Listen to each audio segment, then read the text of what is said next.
മോണ്ടനീഗ്രോയിൽ ഞങ്ങൾ കോട്ടോർ എന്ന് പറഞ്ഞ സ്ഥലത്താണ് ഞങ്ങൾ സ്റ്റേ ചെയ്തത്. അപ്പോൾ ഞങ്ങൾ കോട്ടോറിൽ നിൽക്കുകയാണെങ്കിൽ നമുക്ക് ഓൾമോസ്റ്റ് എല്ലാ പ്ലേസസും കവർ ചെയ്യാൻ പറ്റും. അപ്പോൾ ഞങ്ങൾ അവിടെ ഓൾമോസ്റ്റ് എല്ലാം കവർ ചെയ്ത് കഴിഞ്ഞിട്ട് ഞങ്ങൾ തിരിച്ച് ആൽബനിക്ക് പോവാണ്.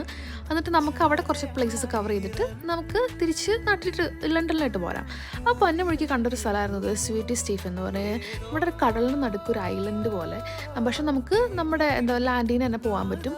പോണ വഴി കുറേ ഇങ്ങനെ ഫ്രൂട്ട്സ് ഒക്കെ ഉണ്ട്. അവിടെ പോമിഗ്രാനൈറ്റ്, ബ്ലൂബെറി, ആപ്പിൾ, അങ്ങനെ നമ്മൾ പോണ വഴിക്കിടെ മൊത്തം ഇങ്ങനെ കുറേ ഫ്രൂട്ട്സാണ്. ഞങ്ങളവിടെ എത്തി. നമുക്കതിൻ്റെ അകത്തായിട്ട് പ്രവേശനമില്ല, കാരണം അതൊരു പ്രൈവറ്റ് പ്രോപ്പർട്ടി ആയിരുന്നു. നമുക്കിങ്ങനെ പുറത്ത് നിന്ന് ഇങ്ങനെ കുറേ ഫോട്ടോസും വീഡിയോസൊക്കെ എടുക്കാൻ നമ്മളെപ്പോഴും തന്നെ കുറേ ആൾക്കാരുണ്ട്. നല്ല ഭംഗിയാണ്. ഒരു ഫേമസ് ആയിട്ടുള്ള ടൂറിസ്റ്റ് സ്പോട്ടും കൂടെയാണ്.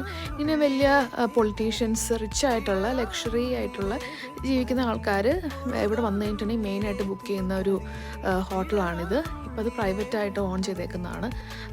അടിപൊളിയായിരുന്നു. നിങ്ങൾക്ക് പോകുമ്പോൾ എന്തായാലും കാണാൻ പറ്റും. അത്രയേ ഉള്ളൂ. ബൈ.